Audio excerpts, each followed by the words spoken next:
Banking sector में एक नया वैकेंसी का नोटिफिकेशन जारी हो चुका है। ये वैकेंसीज निकली हैं स्टेट बैंक ऑफ इंडिया में। स्टेट बैंक ऑफ इंडिया का ये नया नोटिफिकेशन जारी किया गया है, जिसमें रेगुलर बेसिस पे स्पेशलिस्ट कार्डर ऑफिसर्स की वैकेंसीज यहाँ पे जारी की गई है। वीडियो में बताऊंगा आपको क्या क्या पोस्ट यहाँ पे निकली हुई है, कितना पे स्केल रहेगा, कैसे अप्लाई करना है और क्या क्या इसमें आपकी अदर एलिजिबिलिटी कंडीशंस बताई गई हैं।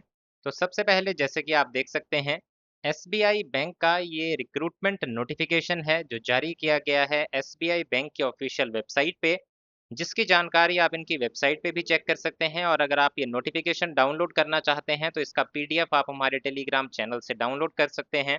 टेलीग्राम चैनल पे जाके आपको सर्च करना है हमारे चैनल का नाम, और वहाँ पे चैनल पे जाके आप इस रिक्रूटमेंट नोटिफिकेशन को भी देख सकते हैं और साथ ही साथ एप्लीकेशन फॉर्म का लिंक भी पाएंगे।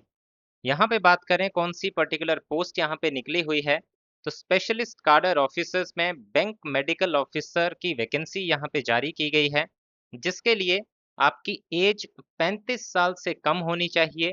और अगर क्वालिफिकेशन की बात करें तो आपने एमबीबीएस किया होना चाहिए किसी रिकॉग्नाइज्ड यूनिवर्सिटी या फिर रिकॉग्नाइज्ड कॉलेज से, जो अप्रूव्ड हो नेशनल मेडिकल कमीशन या फिर स्टेट मेडिकल काउंसिल के द्वारा। और इसमें ये तो हो गई आपकी मैंडेटरी क्वालिफिकेशन। इसके अलावा अगर किसी कैंडिडेट ने पोस्ट ग्रेजुएट डिप्लोमा या पोस्ट ग्रेजुएट डिग्री कर रखी है, एमडी या फिर एमएस या उसके इक्विवेलेंट की, तो उनको जो बाकी कैंडिडेट्स होंगे उनके मुकाबले ज़्यादा प्रेफरेंस दी जाएगी। यानी कि अगर दो कैंडिडेट्स के एक जैसे मार्क्स होंगे तो जिनके पास ये वाली क्वालिफिकेशन भी होगी उनको पहले मौका दिया जाएगा इस रिक्रूटमेंट में सेलेक्ट होने का। तो ये रहेगा प्रेफर्ड क्वालिफिकेशन का क्राइटेरिया। ऐसा नहीं है कि ये पोस्ट ग्रेजुएशन या पोस्ट ग्रेजुएट डिप्लोमा या डिग्री आपने की हो तभी एप्लीकेशन फॉर्म भर सकते हैं, लेकिन अगर आपने ये भी किया होगा तो आपको बाकी कैंडिडेट्स जो सिर्फ एमबीबीएस के बेसिस पे आए होंगे उनके मुकाबले आपको ज़्यादा प्रेफरेंस मिलेगी।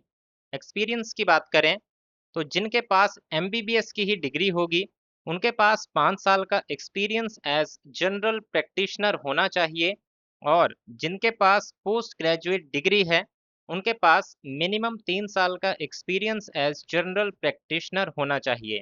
तो ये भी आपको एक्सपीरियंस में फ़ायदा मिलेगा। अगर आपकी हायर क्वालिफिकेशन भी आपके पास होगी तो ये एक्सपीरियंस का 2 साल का रिलैक्सेशन भी आपको यहाँ पे मिलने वाला है। तो ऐसा नहीं है सिलेक्शन में ही प्रेफरेंस मिलेगी, एक्सपीरियंस में भी कुछ छूट आपको मिलेगी। देन आगे बढ़ते हैं और बात करते हैं वैकेंसीज की। तो यहाँ पे सर्कल वाइज वैकेंसीज जो है वो जारी की गई हैं। यहाँ पे आप देख सकते हैं बेंगलुरु सर्कल, भोपाल, भुवनेश्वर, चंडीगढ़, चेन्नई, गांधीनगर, गुवाहाटी, हैदराबाद, जयपुर, लखनऊ, महाराष्ट्र, मुंबई मेट्रो, पटना और तिरुवनंतपुरम में वैकेंसीज जारी की गई हैं।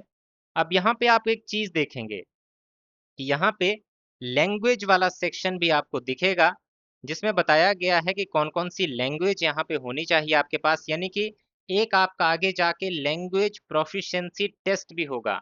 जैसे कि एक एग्जांपल के तौर पे अगर आप बेंगलुरु सर्कल में अप्लाई करते हैं तो कन्नड़ा लैंग्वेज जो इनकी जो लैंग्वेज है यहाँ पे, ये कन्नड़ा लैंग्वेज आपको लिखनी, पढ़नी और बोलनी आनी चाहिए।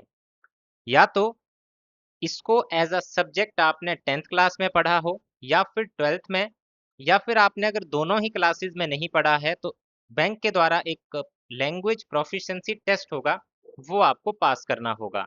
अगर 10th और 12th में सब्जेक्ट पढ़ रखा है तो लैंग्वेज प्रोफिशिएंसी टेस्ट आपका नहीं होगा। अगर नहीं पढ़ रखा तो ये टेस्ट भी आपको क्लियर करना होगा। इसी तरह अब यहाँ चंडीगढ़ का अगर आप देखें तो उर्दू, हिंदी, पंजाबी 3 लैंग्वेजेस बताई गई हैं। तो इन तीनों में से कोई एक अगर आपको आती है लिखना, पढ़ना और बोलना, तो आप एप्लीकेशन फॉर्म भर पाएंगे। और इन तीन में से अगर कोई भी लैंग्वेज एज अ सब्जेक्ट आपने 10th में पढ़ी है या फिर 12th में पढ़ी है तो आप इस एप्लीकेशन फॉर्म को भर सकते हैं और आपका लैंग्वेज प्रोफिशिएंसी टेस्ट भी नहीं होगा। तो इसी तरह से ये लैंग्वेज का जो पॉइंट है ये यहाँ पे रहेगा। इसकी एलिजिबिलिटी कंडीशन मैंने आपको क्लियर कर दी है। इसके अलावा सैलरी की बात करें तो यहाँ पे बेसिक पे आप देख सकते हैं। इसके अलावा ये जो बेसिक है आपका, इसके अलावा आपको डीए मिलेगा, HRA, CCA, provident fund, contributory pension fund, NPS, leave fair concession, medical facility और साथ ही साथ नॉन प्रैक्टिसिंग अलाउंस जो कि बेसिक पे का 20% होता है, वो भी आपको इसके अलावा पे किया जाएगा। और अगर आपकी हायर क्वालिफिकेशन है, यानी कि अगर आपके पास पोस्ट ग्रेजुएट डिप्लोमा भी है, तो एक इंक्रीमेंट आपको स्टार्टिंग से ही मिलेगा। और अगर आपने डिग्री की है पोस्ट ग्रेजुएशन की, तो आपको 2 इंक्रीमेंट जो हैं पहले स्टार्टिंग से ही मिलने वाले हैं। तो इसमें 1,20,000 से ऊपर की आपकी स्टार्टिंग सैलरी जो है वो होने वाली है। और इसमें सिलेक्शन की बात करें तो सबसे पहले आपका एक ऑनलाइन रिटन टेस्ट होगा, जिसमें आपके जनरल एप्टीट्यूड में टेस्ट ऑफ रीजनिंग के होंगे 15 क्वेश्चन, क्वांटिटेटिव एप्टीट्यूड के होंगे 15 क्वेश्चन, इंग्लिश लैंग्वेज के होंगे 20 क्वेश्चन। हर एक क्वेश्चन एक एक नंबर का और 45 मिनट का इन 3 सेक्शंस के लिए समय दिया जाएगा। इसके बाद होगा आपका साथ ही साथ इसी टेस्ट में प्रोफेशनल नॉलेज के क्वेश्चन। ये प्रोफेशनल नॉलेज के 50 क्वेश्चन, हर एक क्वेश्चन 2 नंबर का, इस तरह से 100 नंबर का ये वाला सेक्शन रहेगा। इसमें भी आपको 45 मिनट का समय जो है वो दिया जाएगा।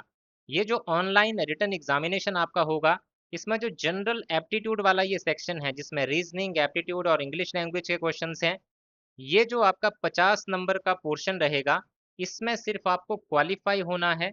इसके मार्क्स आपके फाइनल मेरिट लिस्ट में ऐड नहीं होंगे। फाइनल मेरिट लिस्ट में सिर्फ प्रोफेशनल नॉलेज वाले सेक्शन के जो मार्क्स होंगे, उनको कंसिडर किया जाएगा। और यहाँ पे आपकी नेगेटिव मार्किंग भी होगी इस पेपर में।